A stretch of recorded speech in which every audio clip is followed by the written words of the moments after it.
ఒక రాజ్యంలో రాజు ఉండేవాడు. ఆ రాజు రాజ్యాన్ని చక్కగా పరిపాలించేవాడు. ఒకరోజు రాజుగారి పతి అయిన యువరాణి రాజ్యాన్ని చూడాలని కోరింది. దానికి రాజు రాజ్యంలో గల ఇతర కార్యాల వల్ల నాకు వీలు కాదు అని సేనాధిపతితో యువరానికి రాజ్యాన్ని చూపించమని ఆదేశించాడు.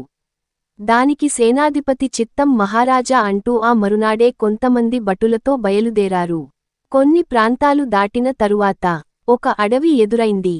ఆ అడవిలో ఒక అందమైన సరస్సును చూసి రాణి దిగి ఆ సరస్సును చూడసాగింది. అలా చూస్తూ ఉండగా ఒక జీవి తనకు గాయం చేసింది. యువరానికి తగిలిన గాయాన్ని సేనాధిపతికి చూపించగా దానికి సేనాధిపతి నీ మంచికే జరిగిందని బదులు చెప్పాడు. దానికి యువరానికి విపరీతంగా కోపం వచ్చింది. నాకు ఇలా జరిగింది అని ఇతనికి చెప్పుకుంటే నీ మంచికే జరిగిందని అంటాడా అని మనసులో కోపగించుకుంది. ఇలా జరిగిన తరువాత ముందుకు సాగిపోతూ ఉన్నారు. మార్గం మధ్యలో కొంత నీటితో కూడిన బావి ఉంది. ఆ బావిలో తామర పువ్వులు రాణికి కావాలని సేనాధిపతిని ఆదేశించింది. సేనాధిపతి నిచ్చెన సాయంతో బావిలో దిగాడు. సేనాధిపతి పువ్వు తెంపుతుండగా నిచ్చెన పైకి లాగుతారు. సేనాధిపతి గమనించి ఎందుకిలా చేస్తున్నారు అని అంటాడు. యువరాణి నాకు గాయం అయిందని చెబితే నీ మంచికే అని అంటావా అని బదులిచ్చింది.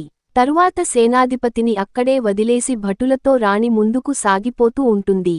అలా వెళ్తుండగా మనుషులను బలి తీసుకునేవారు ఎదురవుతారు. రాణిని మరియు భటులను బంధించి తీసుకువెళ్తారు. ఒక్కొక్కరిగా భట్టులందరినీ బలిస్తారు. రాణి వంతు వస్తుంది. రాణిని బలించే సమయంలో రాణి గారికి అయినా గాయాన్ని గమనిస్తారు.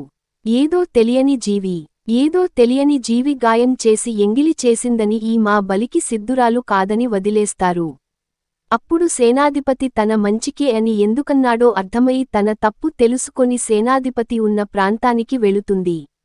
సేనాధిపతి ఉన్న బావి దగ్గరకు వెళ్లి నిచ్చెన సాయంతో అతని బయటకు తీస్తుంది. యువరాణి నాకు తగిలిన గాయం గురించి నీకు వివరిస్తే నీ మంచికే అని అన్నావు కదా. దానికి నేను నిన్ను ఇలా బావిలో వదిలేసి వెళ్ళినందుకు క్షమాపణ కోరుతుంది. దీనికి బదులుగా సేనాధిపతి మీరు నన్ను బావిలో ఉంచడం వల్ల నాకు మంచే జరిగింది. మీతో పాటు వచ్చి ఉంటే మనం భట్టులతో పాటు నన్ను కూడా బలి తీసుకునేవారు. కావున నా మంచికే జరిగిందని రాణితో చెబుతాడు. ఒకరికి ఒకరు కృతజ్ఞతలు తెలుపుకుంటూ తమ రాజ్యానికి తిరిగి వెళ్లారు. ఈ కథలో గల నీతి ఏమిటంటే ఎవరైనా ఏదైనా విషయానికి చెబితే అది మన మంచి కోసమే చెబుతున్నారని అర్థం చేసుకోవాలి.